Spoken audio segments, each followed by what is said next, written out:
This is the Cash Car Convert Podcast, Episode 13.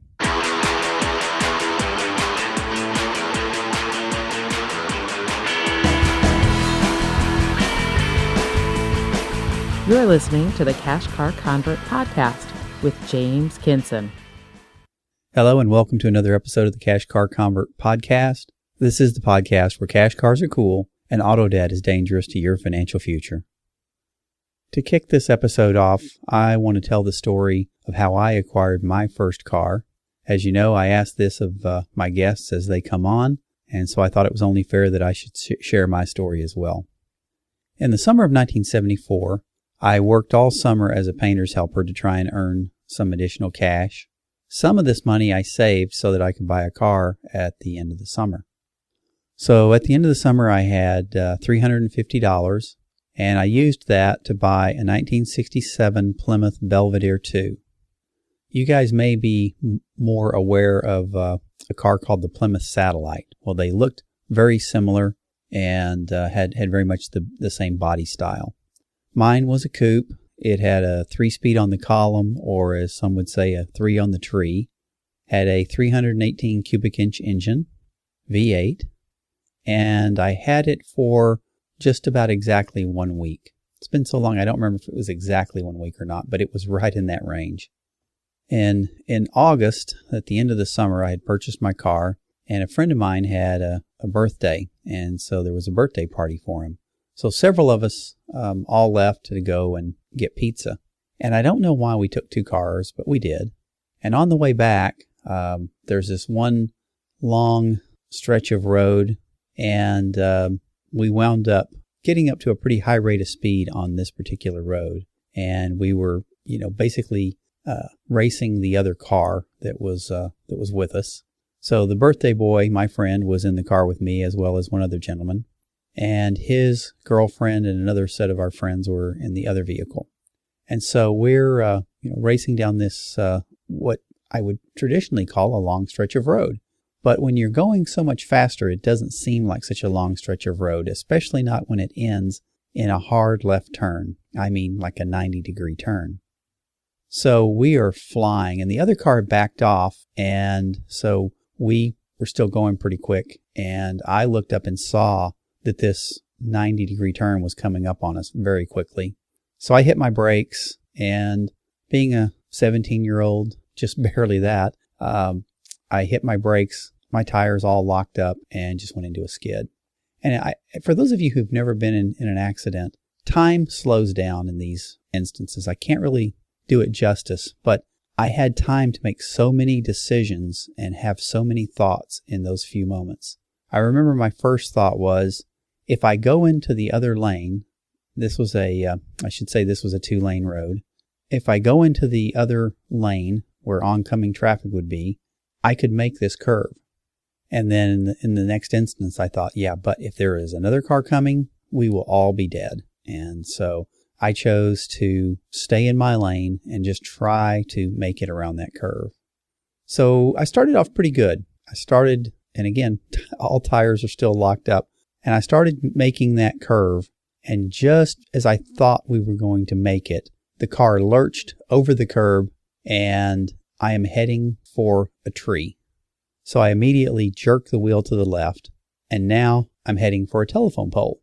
So I jerk the wheel to the right, and my car goes between the tree and the telephone pole, snapping a stability wire that's there for the telephone pole. And the back of the car scrapes just barely the telephone pole. Now, after the accident, and we were able to go back and look at it, there was about 6 inches of clearance between that tree and the telephone pole. So how, going that fast and that out of control, I was able to jerk the wheel twice and get through that 6-inch clearance. I have no idea. I believe it was the hand of God helping me and these other 2 gentlemen survive this horrible accident and this terrible decision that I made by going that fast on that road. The next thing that happened was really kind of interesting. My car is now going between this tree and this telephone pole. It's successfully made that exit. And the next hazard is there's a little guardrail, and it's to prevent people from going into the dried creek bed that's there. And my car is straddling it. I mean, you couldn't line it up any more perfectly. It's straddling that guardrail, and I can see that we're going to straddle it, which means I'm going to have, something to put my tires on the left side and nothing on the right side. And so my car starts to rotate to the right, and we're going to go off into the ditch, into this dried creek bed. And I'm going to guess it's probably no more than a 6 to 10 foot fall, I suppose.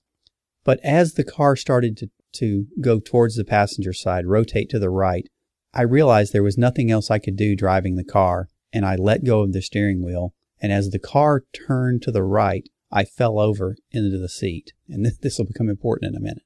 So the car hits the ground on the right front side, so the passenger side front fender, and it flips in the air.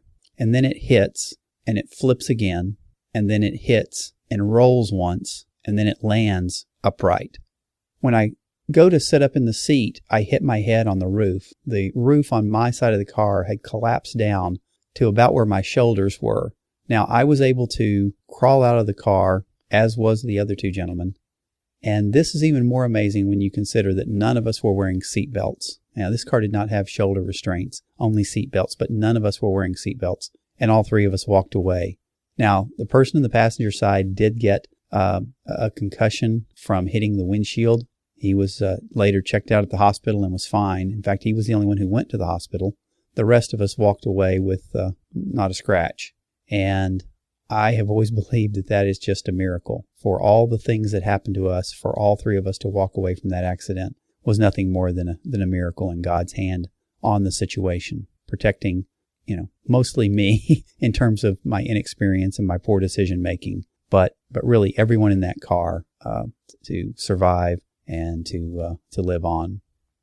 Now, that was the end of my history with that car. I was able to sell it for some parts and got quite a bit of the money back that I put into it. But after showing my negligence and my poor decision making, my parents thought better of letting me have a car for about another year.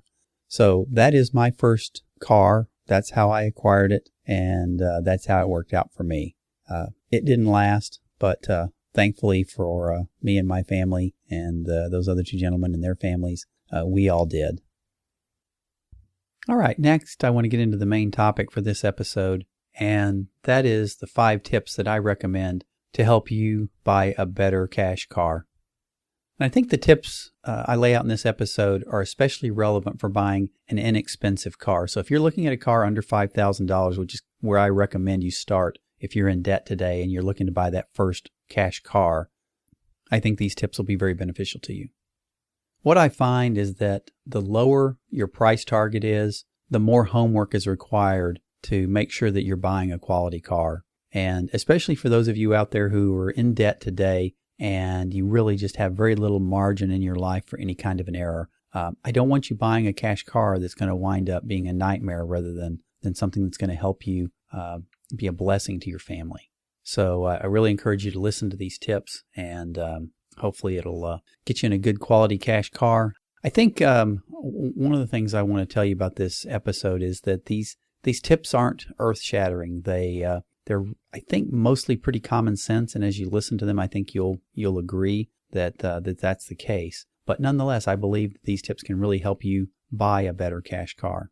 My first tip is to buy from a private seller, and the reason for this is that I believe the as you go down in price, the more important it is to buy from a private seller, and it has to do with what kind of cars are on dealer lots. And I'm not trying to say that there aren't good quality cars that can be found on private car lots. But the fact is, these dealers, they negotiate for a living, and it's their number one job to try to get the highest price they can for the cars that are on their lot. They're in business to make money, and that doesn't make them bad guys.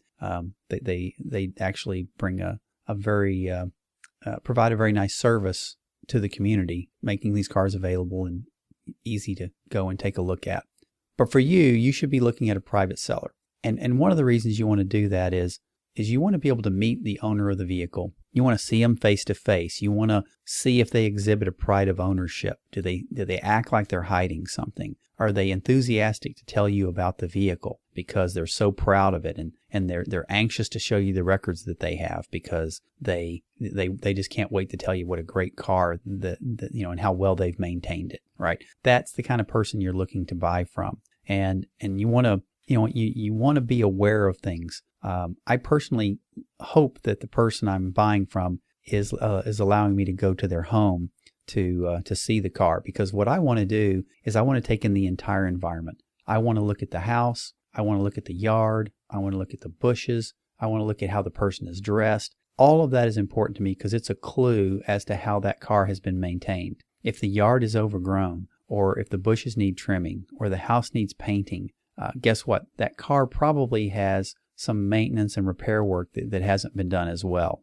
People tend to be pretty consistent in their behavior. And I think being aware of that and looking for those signs will really help you make a better decision about buying your cash car.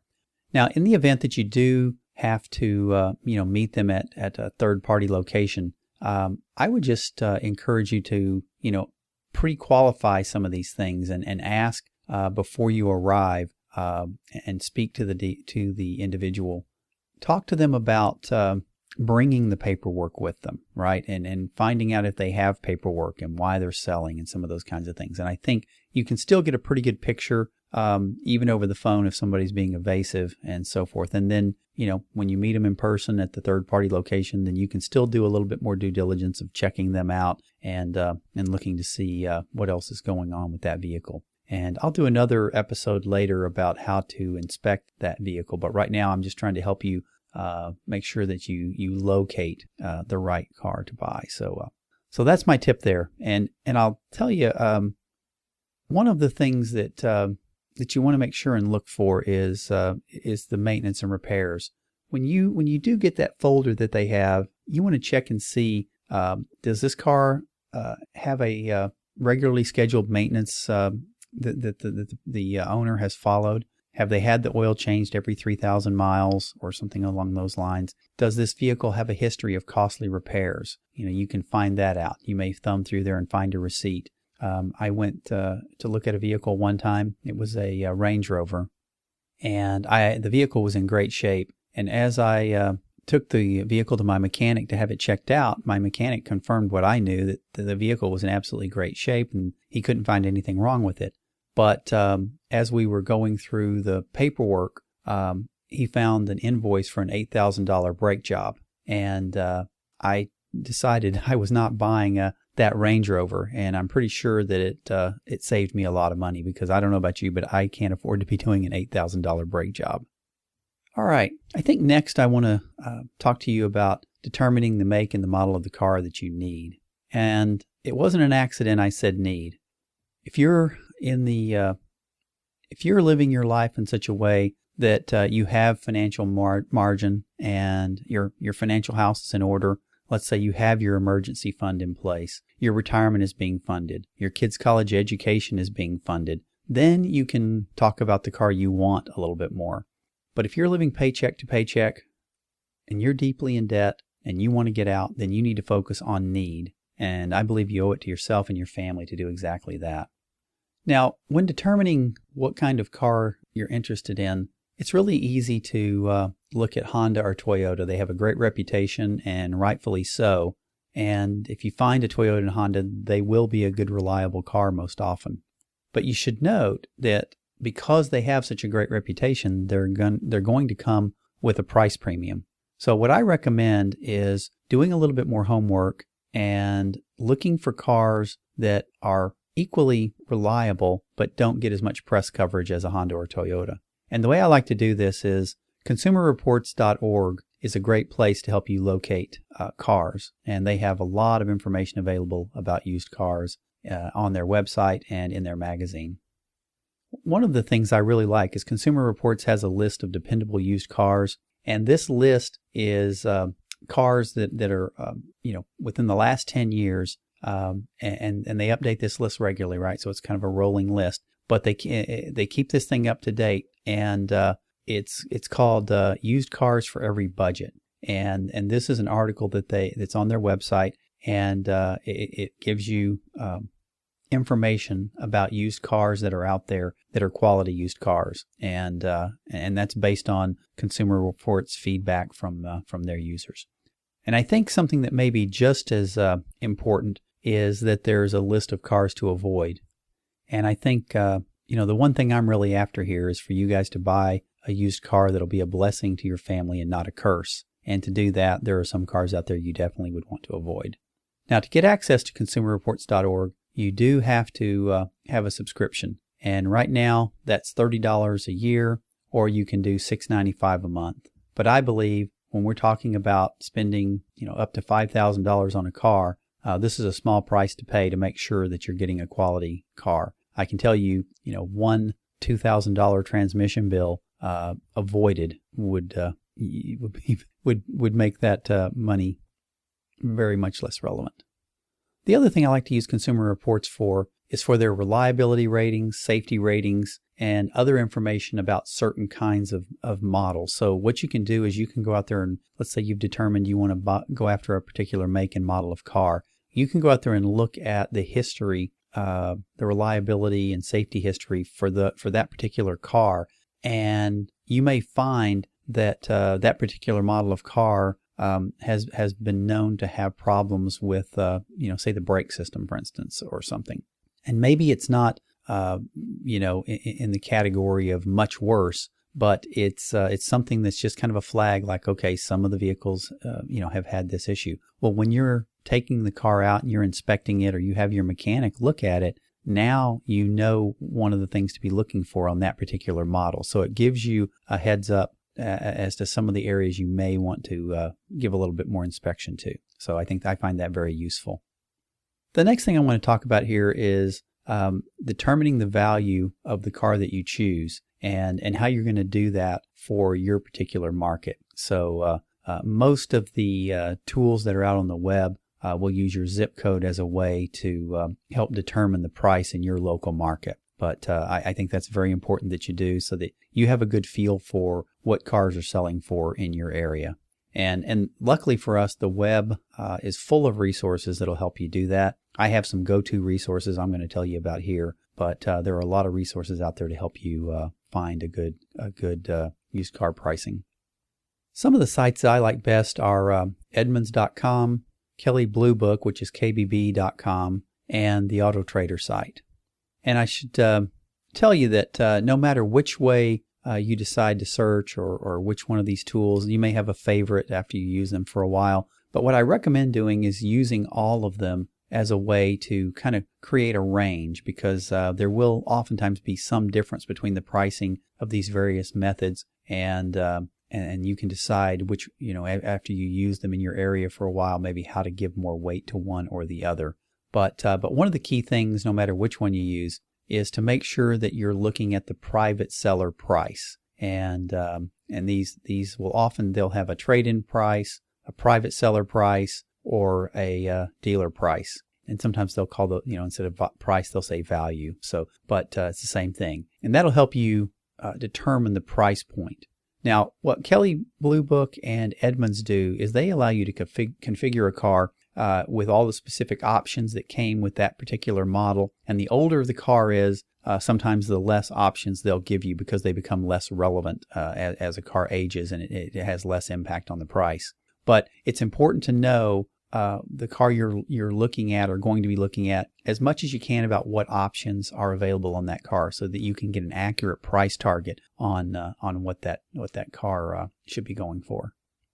And I think both of these, Edmunds and Kelley Blue Book, will do a good job of helping you kind of get in on that target price. And again, they may vary a bit, and you can over time determine which one works a little bit better in your area. Now with Autotrader, you can look at cars that you're interested in and see how much they're priced for in your area. Now, one of the things I would recommend is that you broaden your search radius so that you are getting a good sample of cars. So for the make and model you decide on, depending on how many are out in the marketplace, you may have to broaden that search range from, say, 50 miles from your, a radius of 50 miles around your zip code, out to maybe 100 or 200 miles. And it doesn't mean that you're going to go 200 miles to buy a car, but it just means you want to get the as many cars to pull up so that you can check the prices out. Because, the difference between Edmunds and Kelley Blue Book is, they're telling you what they believe a car is worth in your area. When you search Autotrader, you're looking at cars that are truly for sale in your area. And so to me, that's kind of more my go-to price and the one that I will use more often. But depending on how many cars show up in the search, you do have to be careful a bit because, one or two cars can really skew the results. Maybe there's one that's particularly clean or one that's particularly run down, and therefore the pricing is kind of all over the place. So you do have to make sure that you're comparing apples to apples when you look at this pricing. You do need to take into account whether a car is in poor condition, fair condition, good condition, or excellent condition. And those are definitions that you'll find in Edmunds and Kelley Blue Book to help you hone in on the right price point for the car that you're looking at. And hopefully you're looking at cars that are good or excellent. And I think that if you can do that, then I think you'll remain pretty safe there. Now, this next one is one I think a lot of people overlook. And this is something that I work in the computer industry, and this is something that we've been talking to our customers about for a long time. And some customers do a better job of this than others. But as a car buyer, and especially, again, as somebody who is trying to get out of debt, and if you're living paycheck to paycheck with no margin, you really don't want to make a mistake in this area. And that is, you want to kind of rough up an estimate of the total cost of ownership for the cars you're considering. Because you may find that you can get a really great deal on a particular make and model, but that the repair costs could really hurt you. And to do that, I will relay one story. I used to own a Lexus back in the 90s, and it was a Lexus LS400, which was a really, really nice car.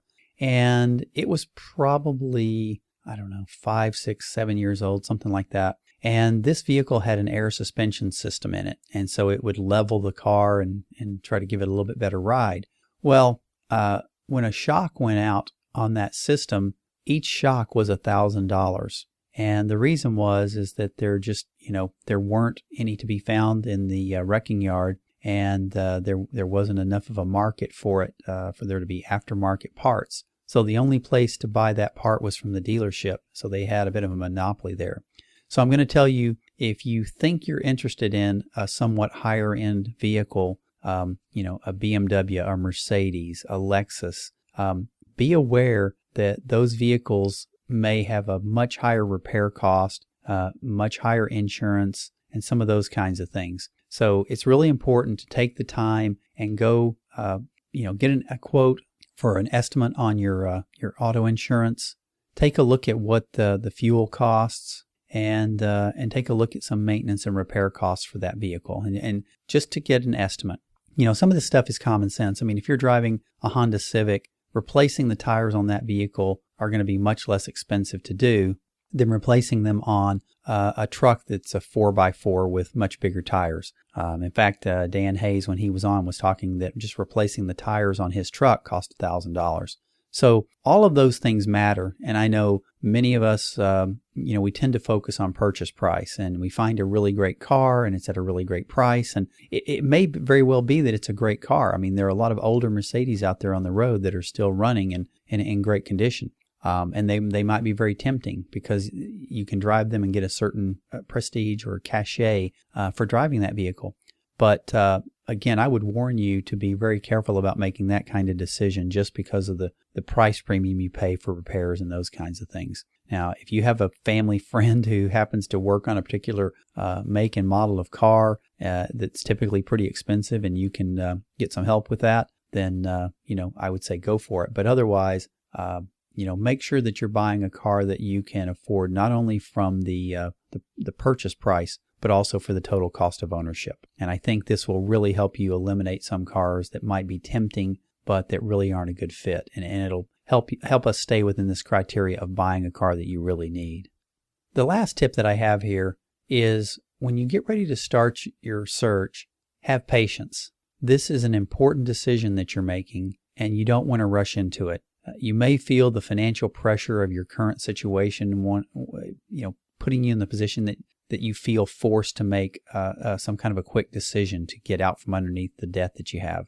And I'm going to encourage you to be a little bit more patient and go through the process and really do your homework up front, do your research, choose the models that you're going to choose, and then start your search and be patient with that. I'll typically start my search by choosing a couple of models, makes and models of vehicles, and I'll set a few price limits out there, both high and low, and I'll start my search. And I'll tell you that when I'm using Autotrader, where you have some ability to really tighten up the search criteria a bit and give you a chance to really bring in the cars that really you want to see and limit that search. I'll typically limit it to cars that have photos, pricing, and that are by private sellers. I really don't understand why somebody would put a vehicle that looks good on a website to sell it and not post photos. And likewise, I don't know why anybody would go to the trouble to put a car on a website to sell it and not put a price on there. So I think you can eliminate, I think you can eliminate some of the people you really don't want to buy from right there. So when you go out to Autotrader, make sure that your search criteria includes bringing in cars only that have photos and only cars that have price points on them. And again, you can limit it to private sellers. There is a generic search term area at the bottom of the Autotrader search page, and you can put in terms there that aren't searchable in the rest of the Autotrader search page. And one of the things that I like to put in there is one owner. And I start my search that way because I want to find out if there are any of the makes and models that I'm interested in that have been owned only by one person. I find that cars that have been owned by more and more people tend to have more and more problems. Now, again, it's not always true. It's just kind of a rule of thumb that I like to go by. And so if I can find a one-owner car, somebody that's, somebody's meticulously maintained it, they've owned it for the entire life of the car, and those people almost always exhibit a pride of ownership about their vehicle, and they typically have very good reasons for selling. That's something that's really important to find out. And so, if somebody's owned a car for 7, 8, 9, 10 years, then they've probably maintained it pretty well, and you have a much better chance of getting a really good car. So, first and second owner cars, I think, are really where you want to try and be and find. And again, I wouldn't, automatically eliminate a car that I found that I thought had a lot of potential just because it was owned by 3 or 4 people. But I think you'll find over time that the cars that have 1 or 2 owners, you'll see that they tend to be better vehicles. So I think that's a real benefit. So once I have entered all the search criteria and I get the list of cars, then I can explore them further to see if there's any that catch my interest. Is there anything that just jumps out at me as being a great vehicle? Once I get this list up, then I can make some calls or send emails and get additional information as needed and determine if there are any I really want to take the time to go and see. So again, I really think you should take your time, be patient, use the proper search criteria, and remember, you're buying a car that hopefully will last you for years. So it's okay if it takes a few weeks or a month to find, and I promise that in the long run it'll be worth the time. Now the tips I've given, they've helped me find many good cars, and I think if you use them, they'll help you find a lot of good cars as well. The tips I've listed in this episode, they've helped me find many good cars. And I think if you use these tips, you too can locate a better cash car that fits your needs and will help you and your family start on the road to financial freedom. That's going to wrap this episode. I hope you enjoyed these tips and tricks that I have for kind of sorting through the mass of cars that are out there. I hope you'll use them to help you find a better cash car. This is James Kinson. I am the Cash Car Convert. I want to help you buy a cash car and kick auto debt to the curb.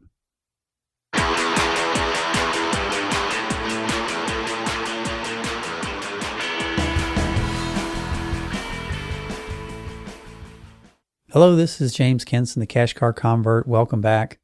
If you'd like some more information about this episode, please check out cashcarconvert.com/013.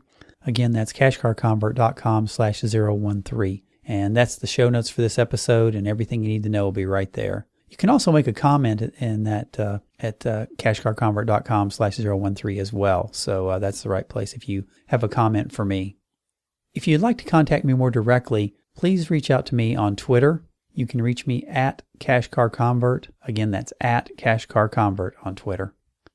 If you like what you're hearing on the Cash Car Convert podcast, please consider going out to iTunes and subscribing. And once you've done that, a rating and review would be very much appreciated.